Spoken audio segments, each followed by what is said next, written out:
Welcome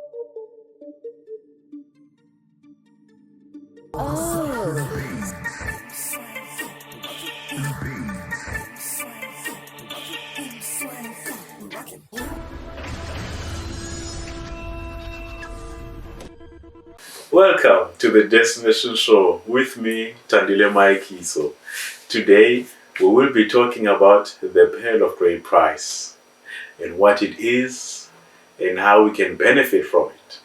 So please, if you enjoy this episode, like and comment on the comment section if you have any questions. But please subscribe to my channel.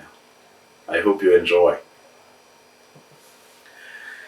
In the introduction, I'll just read from the introduction of the Pearl of Great Price, okay? Because I don't want to add any of my knowledge or anything that might, be contrary. I don't want to do that, and so I'm gonna straightway read from the source itself, okay? Obviously, I'm reading on my phone, but they are physical scriptures. But because of I just like using the phone. What says, the Pearl of Great Price is a selection of choice materials touching many significant aspects of the faith and doctrine of the Church of Jesus Christ of Latter-day Saints. These items were translated and produced by the prophet Joseph Smith, and most were published in the church periodical of his day.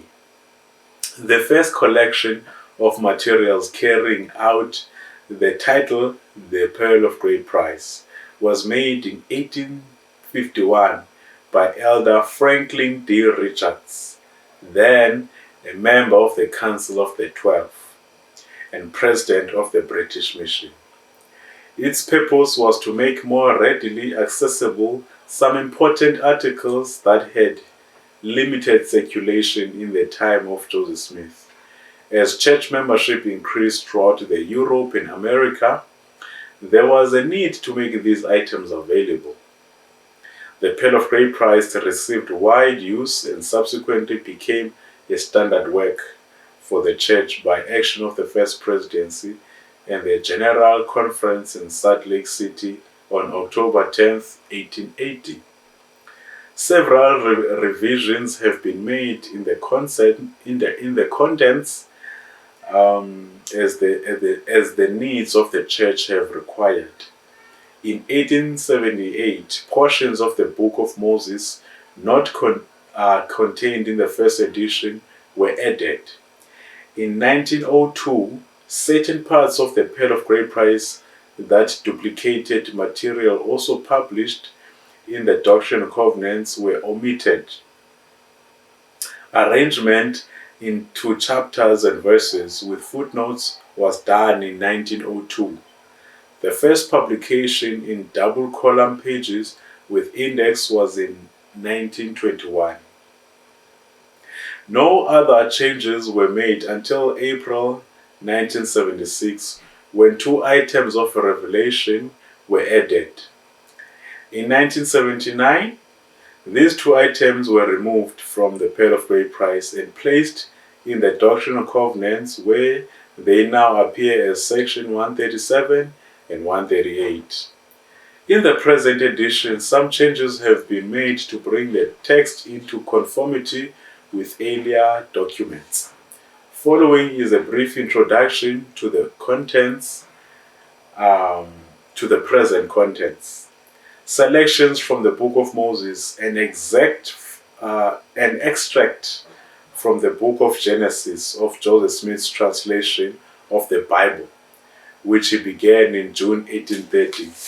So the Book of Moses, just to explain it, it is a book where Joseph Smith, as he was translating the Book of Mormon, he also, as he was studying the Bible, noticed there was a lot of false things, or not so, let me not say false, but incorrect things, or the way they were pronounced or written. And so he took to the Lord this task, and the Lord showed him a vision that he was to translate the Bible, right?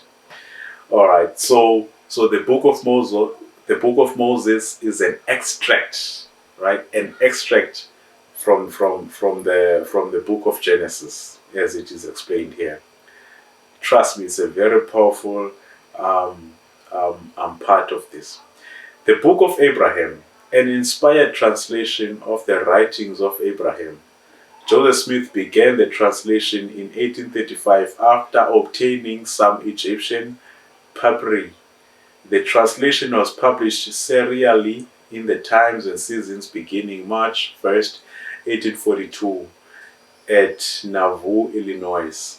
So the Book of Abraham, I love this because um, there were researchers, and they came across the Egyptian papyri. It's Papyri, right? So it's an Egyptian papyri, if I'm, pronouncing it correctly. And so Joyce Smith was able to translate that, and so we now have it as the Book of Abraham. So it wasn't really something that he just thought of out of the box. No, I just want to make that clear. Joseph Smith Matthew, an extract from the testimony of Matthew in Joseph Smith's translation of the Bible. So in order for us to understand this, we need to see Doctrine and Covenants, section 45, verses 60 to 61. For the divine injunction to begin the translation of the New Testament. So he also translated or attempted to translate the New Testament, right? And then in the article, in the Pearl of Great Price, we also find Joseph Smith history. These are excerpts from Joseph Smith's official testimony and history, which he and his scribes prepared in 1838 and 1839, and which was published serially in the Times and Seasons in Nauvoo, Illinois, beginning on March 15, 1842. And then lastly, the Articles of Faith of the Church of Jesus Christ of Latter-day Saints. This is a statement by Joseph Smith published in the Times and Seasons March 1st, 1842, in company with a short history of the church that was popularly known as the Wentworth Letter, basically describing the church's beliefs, right? So that is it with what the Pearl of Great Price is and what it contains, right?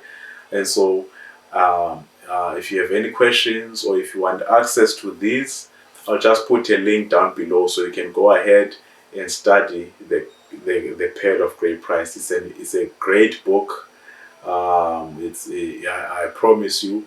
And the beautiful thing is there are footnotes, so you'll be able to link between, as it says here, Genesis. You'll be able to link with the Bible some of the verses or things that you might not understand or you want questions.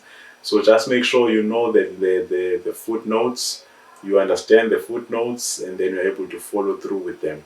Otherwise, this has been the Destination Show, and we're finishing here. But I hope you enjoyed this short episode. And if you have any questions, just put them down in the comment section. And please like this episode and subscribe to my channel. That would be very much appreciated. Thank you very much. And I'll see you next time.